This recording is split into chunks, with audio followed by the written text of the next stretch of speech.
Il était un soir, il était un matin, et je salue toute personne qui aime la parapsychologie appliquée. Aujourd'hui, je viens uniquement pour répondre à quelques questions que euh, plusieurs personnes qui avaient suivi l'interview que j'avais parlé sur le vent violent et puis l'effet ardent qui préoccupe notre planète. Et il y a une question qui provient au niveau du Ghana par quelqu'un qui a suivi bien cette interview. Et sa préoccupation est ceci.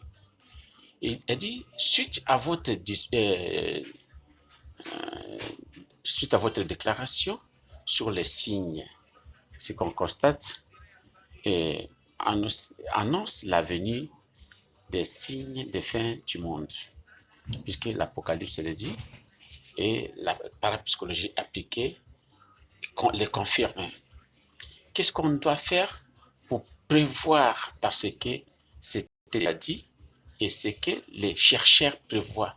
Plusieurs chercheurs, vous connaissez tout ce que les chercheurs prévoient, mais ça ne va pas aboutir. Tout ce que les chercheurs prévoient, ça ne va pas aboutir. De prévoir de ne pas faire ceci, de ne pas faire ceci, il faut faire comme ça pour prévoir les changements climatiques. Ça va pas. Je continue toujours cette question. Selon la préoccupation et les innocents péris. Que disent, que disent votre laboratoire Ibalmbongi universel de la parapsychologie appliquée compte tenu à la situation, et euh, tandis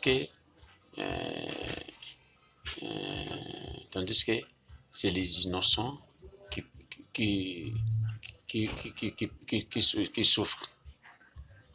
Et qu'est-ce qu'on doit faire pour implorer le pardon de Dieu ou comment? La question est trop riche et elle a résumé.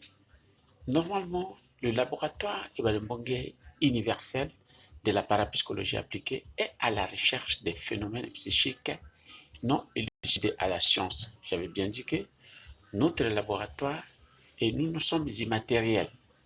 Il y a une différence entre les laboratoires scientifiques, puisque eux, pour avoir des résultats à quelques situations vers leurs préoccupations, ils doivent utiliser des matériels fabriqués par l'homme. Et nous, nos laboratoires, ce sont des corps en trans fiables qui sont transformés en laboratoire.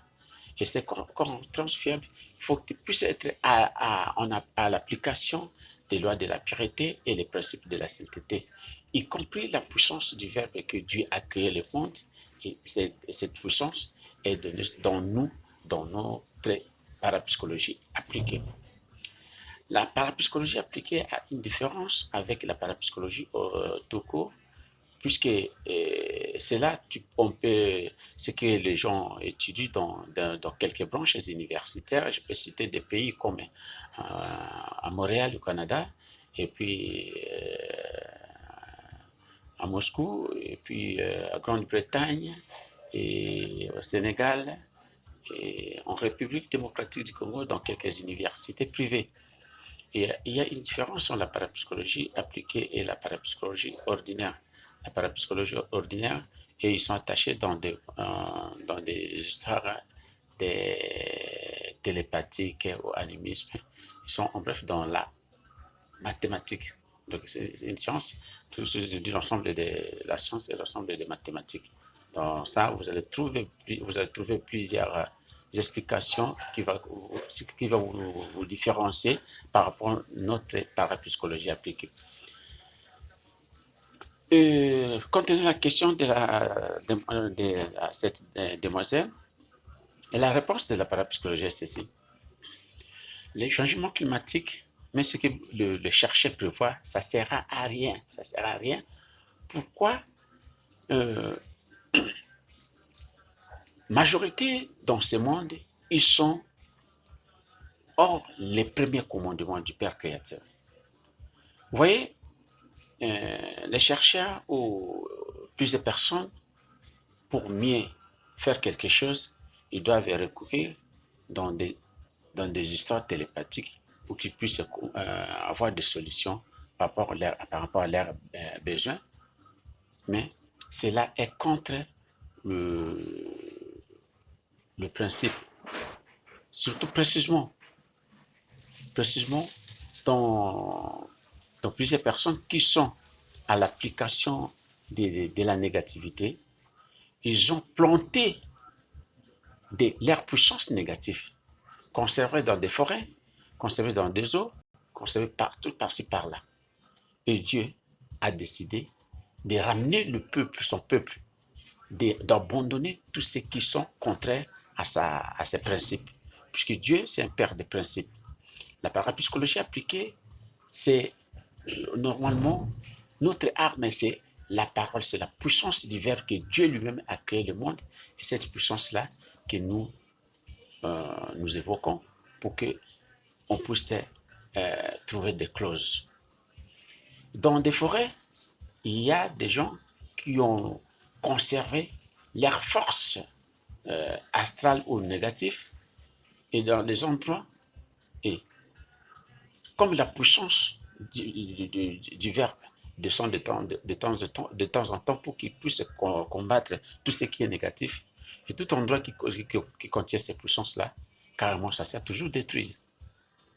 Par là que vous constatiez, dans des forêts, parfois vous sentez des feux ardents et des vents violents, ce sont des dépouillements et une purification qui suit. Jusqu'à ce que, puisque Dieu, il veut d'abord punir le monde par rapport à ce qu'il avait annoncé dans l'Apocalypse, et il vient de le confirmer dans la mission de Ebel Mbongue contenue à ces principes. Donc, l'homme, dans toute l'humanité, doit revenir à la raison, donc d'abandonner tout ce qui est contre le premier commandement. Partout où il y a la négativité, et il y aura toujours un déploiement ardent, avec le feu ardent, et une purification avec des vents violents. Et donc, en bref, c'est là ce qui est comme une conclusion par rapport à l'inquiétude et ce que les gens peuvent prendre comme des précautions. Donc, abandonner tout ce qui est contraire au premier commandement, et cela, ça va résoudre l'équation. Et si les gens persistent à continuer à faire ce qui est contraire, donc ils vont accélérer la colère du Père Tout-Puissant, et l'étape de l'Apocalypse, ça va s'accomplir. Il y a toujours les déclenchements.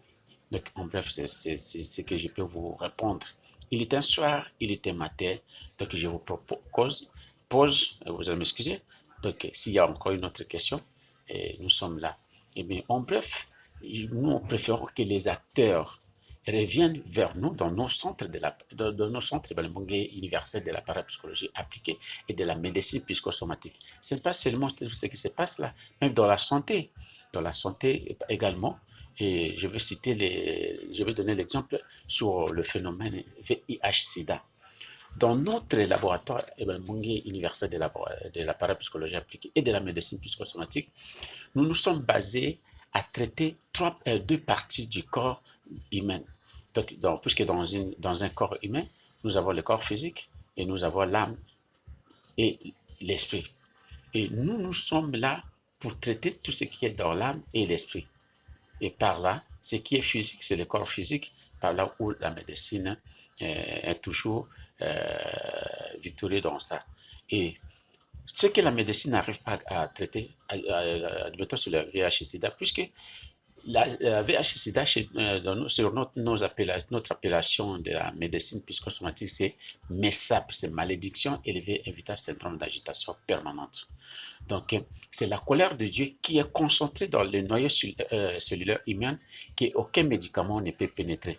Et par là, par notre puissance diverse sur nos laboratoires de son décor en trans, on va d'abord extraire la malédiction là, et par là, ce qui fait maigrir aussi les gens, c'est la présence de syndrome d'agitation permanente. Ce qu'on peut comparer avec les appellations scientifiques, c'est comme des symptômes, je pense, c'est symptômes. Mais chez nous, c'est les syndromes. Les syndromes, ce sont la présence de corps étrangers qui sont dans le corps humain et qui causent des faits, c'est que la médecine surnomme le nom, le diabète, tuberculose, tout comme ça. Or, chez nous, dans notre médecine psychosomatique, nous ne connaissons pas ces appellations, puisque c'est admettons, si un diable habite dans un corps humain, admettons, il est tenté de détruire le poumon humain. Et c'est là, ces faits-là, ça ne peut pas se voir dans les appareils scientifiques. Et en temps eux, selon leur domaine, ils vont surnommer les noms. Parfois, c'est TBC, tubacille de coq. Et ils surnomment les noms d'un chercheur. Donc, bref, ce que je peux conclure, c'est là. Il était un soir, il était